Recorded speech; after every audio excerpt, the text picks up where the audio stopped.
ప్రభువును ప్రియరక్షకుడైన యేసుక్రీస్తు అతి పరిశుద్ధమైన నామమున మీకందరికీ శుభములు కలుగునుగాక. దావీదు మహారాజు రాసినటువంటి 84వ దావీదు కీర్తనలో ఒక మాట ఉంది. సైన్యములకు అధిపతికి యెహోవా, నీ నివాసములు ఎంత రమ్యములు, నీ మందిరావరణము చూడవలనని మేమెంతో ఆశపడుతున్నది. నా ప్రాణం ఎంతో ఆశపడుతున్నది, అది సమస్యలుస్తున్నది. జీవము గల దేవుని దర్శించుటకు నా హృదయమును నా శరీరమును ఆనందముతో కేకలు వేయుచున్నది. సైన్యములకు అధిపతికి దేవా యెహోవా నా రాజా, నీ బలిపీఠము వద్దన పిచ్చుకలకు నివాసము దొరికెను, పిల్లలు పెట్టుటకు వాన కోవెలకు వాటి గూటి స్థలం దొరికెను. నీ మందిరం నందు నివసించువారు ధన్యులు. ఈ రీతిగా దావీదు మహారాజు తన కీర్తన గ్రంథములో రాస్తూ, సైన్యములకు అధిపతికి యెహోవా, నీ నివాసములు ఎంత రమ్యములు. దేవుని యొక్క నివాసముల గురించి భక్తుడు రాస్తున్నాడు. ఆ రమ్యమైన జీవితము, రమ్యమైన ఆనందము ఎక్కడుందంటే ఆయన సన్నిధిలో ఒక దినము గడుపుట 1000 దినాల కంటే శ్రేష్టము. 1000 దినాలంటే ఒక్క గడియ, యథార్థ హృదయంతో ఒక్క గడియ అట్లా ప్రార్థన చేస్తే 3 సంవత్సరాలతో సమానం. కాబట్టి 3 సంవత్సరాల సమయము ఒక నిమిషంలోనే నువ్వు దేవుని వైపు చూస్తే దేవుడు నీ వైపు చూస్తాడు. అందుకే దావీదు మహారాజు అంటున్నాడు, దేవా సైన్యములకు అధిపతిగా దేవా, నీ నివాసములు ఎంత రమ్యములు, నీ మందిర ఆవరణము చూడవలనని నేను ఎంతో ఆశపడుతున్నాను. ఈ మందిర ఆవరణములో గొప్ప ధన్యత ఉన్నది, నీ మందిరములో గొప్ప కనికరం ఉన్నది, నీ మందిరములో నువ్వు ఉన్నావు, నీ మందిరములో నివాసము చేస్తున్నావు, నీ మందిరములో నువ్వు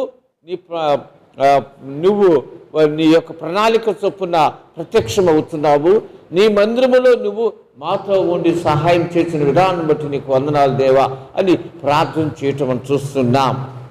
జీవము గల దేవుని దర్శించుటకు నా హృదయమును నా శరీరమును ఆనందముతో కేకలు వేయుచున్నది. కాబట్టి జీవము గల దేవుడిని దర్శించుట,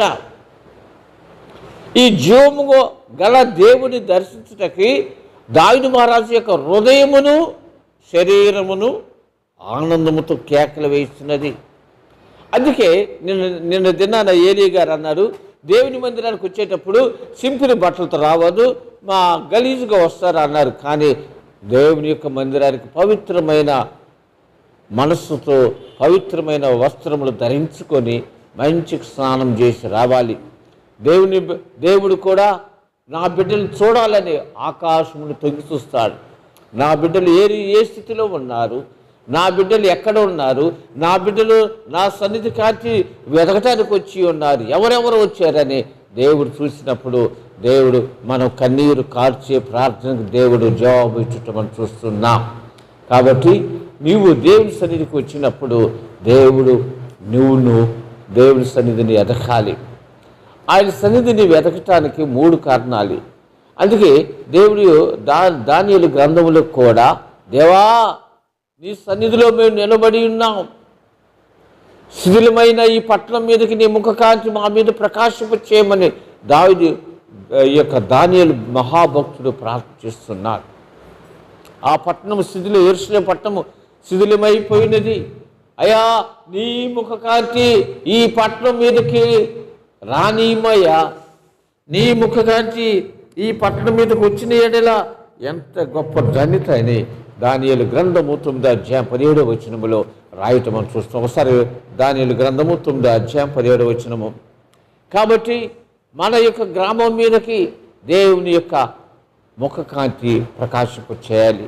దేవా ఈ యొక్క మందిరములో నీ ముఖకాంతి ప్రకాశింపు చేయి, నీ సేవకుని మీద ముఖకాంతి ప్రకాశింపు చేయి, నీ సేవకుని కుమారుల మీదను ఈ గ్రామం మీదను విశ్వాసుల మీదను నీ ముఖకాంతి మా మీద ప్రకాశింపు చేయమని దేవుడు దానియేలు మహాభక్తుడు ప్రార్థన చేయటం మనం చూస్తున్నా. అయితే దానియేలు ప్రార్థన చేస్తున్నప్పుడు ఆయన ప్రార్థన చేసే సమయంలో దేవా మా ప్రార్థన ఆలక్షింపుము, ఆలకింపుము, మా ప్రార్థన జవాబు అనుగ్రహించుము. దేవా త్వరపడి మమ్మకు జవాబు ఇవ్వమని ప్రార్థన చేయటం మనం చూస్తున్నాం. నువ్వు నేను ప్రార్థన చేస్తున్నప్పుడు కూడా అనేక సమస్యలు వచ్చిన సమస్యలకు పరిష్కారం దేవుడు ఇస్తాడు. కానీ ఆ పరిష్కారం కాకుండా కూడా సైతాను రావటం మనం చూస్తున్నాం. ఇప్పుడంతా ఇక్కడ యుద్ధం, ప్రపంచంలో యుద్ధం జరుగుతున్నది. యెరూషలేముకును ఇరానుకును, ఇశ్రాయేల్ దేశం మీదకి ఇరాను యుద్ధము ప్రకటిస్తుంది. కానీ మిగతా వారు ఇశ్రాయేల్ దేశం మీదకి గెలవలేకపోతున్నారు. ఎందుకంటే అది వాగ్దానం చేయబడిన దేశము, అది దేవుడు ఏర్పాటు చేసుకున్న ఆ ప్రదేశం. ఆ రీతిగానే ఈ యొక్క మల్కాపురం గ్రామంలో ఉన్న మందిరం మీద దాడులు జరుగుతున్నవి. కానీ ఆ దాడుల నుండి విడుదల పొందాలి. అణుబాంబులు మీద పడుతున్నాయి, బాంబులు భయపడుతున్నాయి. కానీ ఈ క్షిపణులు స్తుతి ప్రార్థన చేయాలి. మనందరూ ఏక మనసుతో కన్నీటి ప్రార్థన చేయాలి. మనందరూ ఏక మనసుతో దేవుని యొక్క సన్నిధి మన మందిరములో కదలిక ఉండాలి. దేవుని యొక్క మనస్సు ఈ మందిరం మీద ఉన్నట్లు ప్రార్థన చేద్దాం. అందరి మనస్సు దేవుడు గుర్తెరుగున్నట్లు, అందరి మనస్సు దేవుని యొక్క మనస్సు మన మీద ఉన్నట్లు దేవుడు కోరుకునేటువంటి ఆశీర్వాదం కొరకు మనం ఎదురు చూస్తున్నాం. నీవు నేను దేవుని మందిరానికి వస్తున్నావు, సంతోషమే. ఆ మందిరములో దేవుడు ఉన్నాడు. దేవుని యొక్క కదలిక నువ్వు చూడాలి, దేవుని నువ్వు అనుభవించాలి. అందుకంటాడు, నీ మందిరమునందు నివసించువారు ధన్యులు. కాబట్టి ఆయన మందిరములో నివసించువారే ధన్యులు. ఎందుకంటే ఆయన మందిరములో శాంతి సమాధానము కలుగా చేసే దేవుడు. అందుకే దావీదు మహారాజు 23వ కీర్తన అంటున్నాడు, యెహోవా నా కాపరి, నాకు లేమి కలగదు. పచ్చిగల చోట్ల ఆయన పరుండు చేస్తున్నాడు. శాంతికరమైన జలముల యొద్ద నన్ను నడిపిస్తున్నాడు. నా ప్రాణమునకు ఆయన చేత తీరుస్తున్నాడు. తన నామం బట్టి నీతి మార్గంలో నన్ను నడిపిస్తున్నాడు. గాఢాంధకారపు లోయలో నేను సంచరించిన అపాయముకు నేను భయపడను. నీవు నాకు తోడే ఉండువు. నీ దుడ్డుకరయు నీ దండము నన్ను ఆదరించును. నా శత్రువులు ఎదుట నువ్వు నాకు భోజనము సిద్ధపరుస్తున్నావు. నూనెతో నా తలంచి ఉన్నావు. నా గిన్నె నిండి పొరులుస్తున్నది. నేను బ్రతుకు దినములన్నీ కృపాక్షయం నా ఇంట వచ్చును. చిరకాలము నేను యెహోవా మందిరములో నేను నివసింపకూర్చున్నాను. చిరకాలము నా బ్రతుకంతే దేవుని మందిరములోనే ఉంటానని భక్తుడు మహారాజు అయినటువంటి దావీదే కోరుకుంటున్నాడు. దేవుని యొక్క మందిరములో ఆయన ప్రత్యక్షత ఉంది, ఆయన కనికరం ఉన్నది, ఆయన బాహుల్యం ఉన్నది. కానీ ఈ మధ్యనే ఈ యొక్క దేవుని యొక్క మందిరమును అపవిత్రం చేస్తున్నారు. కక్షల చేత, కోపాల చేత ఏదో రుచిగా చేయటం మనం చూస్తున్నాం. కానీ వాటన్నిటి నుండి విడుదల పొందాలంటే మనం స్తుతి ప్రార్థన చేయాలి. అందుకే దేవుని యొక్క మందిరము మీ వలన బలమునందు మనుషులు ధన్యులు 5వ వచనములో యాత్ర చేయి మార్గములు వారికి అతి ప్రియములు. కాబట్టి నీ వలన బలమునందు మనుషులు ధన్యులు. ఎక్కడ ధన్యులు అంటే ఆయన సంధిలో ఒక దినము గడుపుట 1000 దినాల కంటే శ్రేష్టము అని దేవుని యొక్క అభిషేకము మన మీద ఉంటూ చూస్తున్నాం. అందుకే దేవుడు అంటున్నాడు, నీ ఆవరణంలో ఒక దినము గడుపుట 1000 దినముల కంటే శ్రేష్టము. భక్తిహీనుల గుడారముల నివసించు కంటే నా దేవుని మందిర ద్వారము దగ్గర ఉండటం నాకెంతో ఇష్టం. దేవుని ద్వారము దగ్గర అనేకులు ఉండుట మనం చూస్తున్నాం. అనేక పట్టణములో మసీదుల దగ్గర మరి మందిరం కాగానే అడుక్కునేవారు ఉంటారు. దేవుని చర్చిల కాడ ఆయా గుళ్ళ కాడ అనేకులు ఉంటారు. అందరూ వచ్చిన కానుకలు వేస్తారు.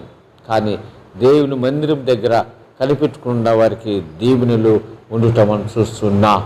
ఎందుకంటే శృంగారమును దేవాలయం దగ్గర ఎన్నో సంవత్సరాలు పడి ఉన్నటువంటి ఆ యొక్క పుట్టుకుంటివాడు అపోస్తలుల కార్యం 3వ అధ్యాయం చూస్తున్నాం. ఆ పుట్టుకుంటివాడిని వారు ఎత్తుకొని పోయి వస్తున్నారు. రోజు అక్కడ కూర్చోబెడతారు. వాళ్ళు సాయంత్రానికి డబ్బులు దండుకొని పోతారు. కానీ అయ్యా మాకు సహాయం చేయమని ఆ మందిరానికి పగలు 3 గంటలకి మరి పేతురు, యాకోబు, యోహానులు ఆడ ప్రార్థన చేసుకుంటూ కూర్చుండగా సహాయమును అడిగారు. అప్పుడు పేతురు గారు అంటున్నాడు, అయ్యా వెండి బంగారం మా యొద్ద లేదు, కానీ మాకు కలిగిందే నీకు ఇచ్చుతున్నాం. నజరైన యేసు నామములో లేచి నడువుము, లేచి నడువుమని చెప్పగానే కుంటివాడు దిక్కున లేచి నడుచుట చూస్తున్నాం. యేసు నామములో గొప్ప శక్తి ఉన్నది. యేసు నామములో గొప్ప పునరుద్ధాన శక్తి ఉన్నది. ఆ యొక్క మృతమైనటువంటి ఆ నరాలన్నీ కృంగిపోయినవి. వెంటనే వాడు దిక్కున లేచి ఆ శృంగారమను దేవాలయంలో అటు ఇటు పరిగెత్తుతూ దేవుని స్తుతిస్తూ దేవుని గణపరుస్తున్నాడు. హల్లెలూయా. కాబట్టి దేవుని స్తుతించేవారు, దేవుని సన్నిధిలో రుచి చూచిన వారు ఆయన సన్నిధిని కోల్పోరు. కాబట్టి ఆయన సన్నిధిని మనం అనుభవించాలి, ఆయనతో నడవాలి. దేవుడు ఎల్లప్పుడూ నీతో ఉంటాడు.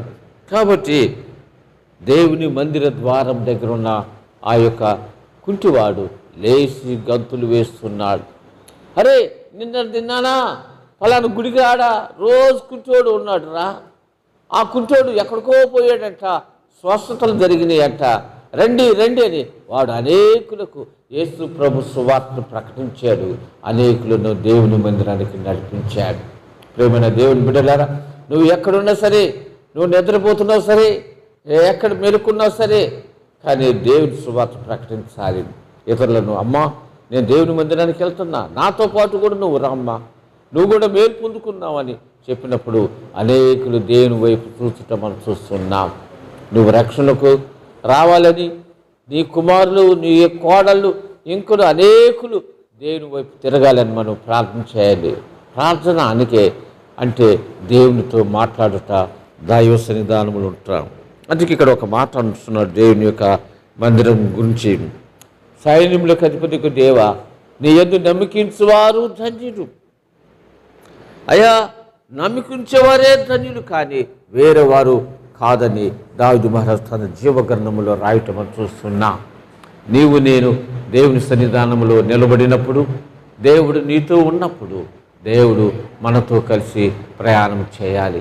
కానీ ఈ ప్రయాణము, ఈ మలకాపురం ఉన్న ప్రయాణం ఎట్టుందంటే కన్నీటి లోయ, గాఢాంధకారపు లోయలో నేను సంచరించిన అపాయములకు నేను భయపడము, నీవు నాకు తోడై ఉందావు. కాబట్టి దేవుని యొక్క మహాకృపను బట్టి, దేవుని యొక్క దయను బట్టి, దేవుని యొక్క బాహుల్యను బట్టి నీవు నేను ముందుకు సాగిపోవాలని దేవుడు కోరుకుంటున్నాడు. అందుకే దేవా నీ ముఖ కాంతి మా మీద ప్రకాశింపు చేయి, నీ ముఖ కాంతి నీ సేవకుని మీద ప్రకాశింపు చేయి. అయ్యా మేము రక్షణ పొందినట్లు నీ ముఖ కాంతి మా మీద ప్రకాశింపు చేయమని భక్తుడు కోరుకుంటున్నారు. తండ్రి నీ ముఖ కాంతిలో మా రహస్య పాపములు కనబడుతున్నవి తండ్రి. అయా నీ ముఖము మేము చూడాలి, అయా నీ సన్నిధిని మేము అనుభవించాలి. నీవు మమ్మల్ని చూస్తే చాలు మా ప్రభా, మా జీవితాలే మారిపోతాయి. మేము ఎల్లప్పుడూ మేము నీతోనే ఉంటామని దేవుని వైపు మనం చూడాలని మనం కోరుకుంటున్నాం. మరి నేను దేవుని వైపు చూసినప్పుడు దేవా నీ ముఖ కాంతి మా మీద ప్రకాశింపు చేయి. మోషే దేవుని సన్నిధికి వెళ్ళాలంటే సీనాయి పర్వతం మీద యెహోవా దేవుడు అంటున్నాడు, మోషే నేను నీతో మాట్లాడుతాను, నా పర్వతమైన సీనాయి పర్వతం మీద నేను ముఖాముఖి నీతో వచ్చి మాట్లాడతాను, మేఘాల్లో వచ్చి మాట్లాడతాను. ఇశ్రాయేలు అందరూ నేను నీతో మాట్లాడినప్పుడు వారు నీకు భయపడినట్లు వారి చుట్టూ నేను ఒక కంచెని వేస్తాను. ఎవరైనా సరే ఈ పవిత్రమైనటువంటి కొండని మీరు తాకూడదు. అప్పుడు మోషే దేవునితో మాట్లాడుతుండగా వారందరూ చూసి భయపడ్డారు. మోషే పరలోక దేవుని యొక్క సన్నిధికి వెళ్ళి 40 రోజులు ఉపవాసం ఉన్నారు. ఒక నీళ్లు తాగకుండా దేవుని సన్నిధిలో ఉండి దేవుని యొక్క ఆ మాటను అనుభవించి దేవుడు చెప్పిన మాటలన్నీ ఆయన రాసుకున్నాడు. కాబట్టి ఉపవాసం ఉండి ప్రార్థన చేసినప్పుడు దేవుడు ప్రార్థనకు జవాబు దేవుడు ఇస్తాడు. మోషే దేవుని సన్నిధిలో నుండి ఆ యొక్క కొండ మీద నుండి మరలా దిగి వచ్చేటప్పుడు ఆయన ముఖము ప్రకాశించెను. నువ్వు నేను దేవుని సన్నిధిలో మన ముఖ కాంతి ప్రకాశింప కావాలని దేవుడు కోరుకుంటున్నాడు. ప్రేమైన దేవుని బిడ్డలారా, దేవుని సన్నిధికి వచ్చి మోకరించి ప్రార్థించినప్పుడు దేవుడు కార్యములు జరిగిస్తాడు. మరి మనం మొన్న కొన్ని రోజుల క్రితం కూడా సత్యనారాయణ ఆరోగ్యం కొరకు ప్రార్థించినప్పుడు క్షేమకరంగా దేవుడు ఇంటికి నడిపించాడు. అందును బట్టి ఆయన ఆరోగ్యం బట్టి మరి రక్త కణాలు పెంచిన దేవునికి మహిమ ఘనత ప్రభావములు మన కుటుంబాలు లేక మన విశ్వాసులందరూ మంచిగా దైవ సన్నిధానములో ఎదుగుటకును మన అందరూ ప్రార్థన ఈ యొక్క 23వ తారీఖున ముగింపు ప్రార్థన జయప్రదంగా జరుగునట్లు దేవుడు జరిగించినట్లు మరి మన ప్రార్థనకి మనతో సహకరించే బిడ్డలందరూ వచ్చినట్లు మనము ప్రార్థన చేయాలి. నీవు నేను కుటుంబాలుగా ఆయన మందిరానికి వచ్చి దేవునితో ఉండి దేవుడు నీతో ఉండి గొప్ప కార్యములు చేయుటకు పరిశుద్ధాత్మ దేవుడు సదాకాలం తోడేయండి. ప్రభు దీవించి ఆశీర్వదించుగాక. ఆమేన్, ఆమేన్.